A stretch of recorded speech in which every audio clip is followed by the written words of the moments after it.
3 বছর ধরে চলা রাশিয়া ইউক্রেন যুদ্ধে কয়েক সপ্তাহের মধ্যেই দাঁড়ি পড়তে চলেছে। রবিবার এমনই আশা প্রকাশ করেছেন মার্কিন আধিকারিকেরা। তারা জানিয়েছেন, যুদ্ধবিরতি নিয়ে চূড়ান্ত আলোচনা স্বার্থে চলতি সপ্তাহে কথা বলতে পারেন আমেরিকার প্রেসিডেন্ট ডোনাল্ড ট্রাম্প এবং রুশ প্রেসিডেন্ট ভ্লাদিমির পুতিন। সংবাদ সংস্থা রয়টার্সের প্রতিবেদন অনুসারে আগামী মঙ্গলবারই কথা বলতে পারেন দুই প্রেসিডেন্ট।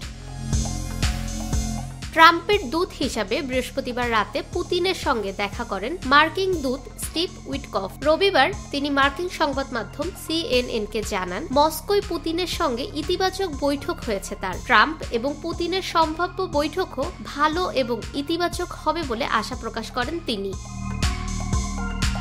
সৌদি আরবে সম্প্রতি আমেরিকা এবং ইউক্রেনের বৈঠক হয়েছে। ওই বৈঠকে ইউক্রেনকে 30 দিনের জন্য যুদ্ধবিরতির প্রস্তাব দিয়েছে আমেরিকা। তাতে রাজিও হয়েছেন জেলেনস্কিরা। কিন্তু রাশিয়ার তরফে এখনো পর্যন্ত আলোচনার টেবিলে বসা নিয়ে স্পষ্টভাবে কিছু জানানো হয়নি। তা নিয়ে রুশ প্রেসিডেন্ট পুতিনের উপর চাপ বৃদ্ধি করেছে আমেরিকা। ইউরোপীয় ইউনিয়নের দেশগুলিও যুদ্ধবিরতির জন্য চাপে রাখছে রাশিয়াকে।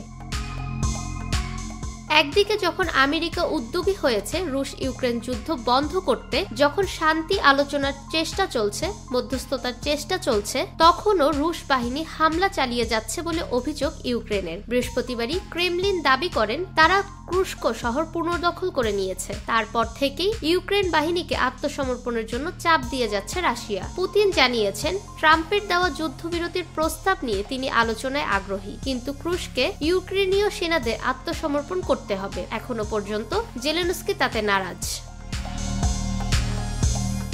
ফাহমিদা বিনতে আনোয়ার, নিরপেক্ষ নিউজ ডেস্ক, ঢাকা।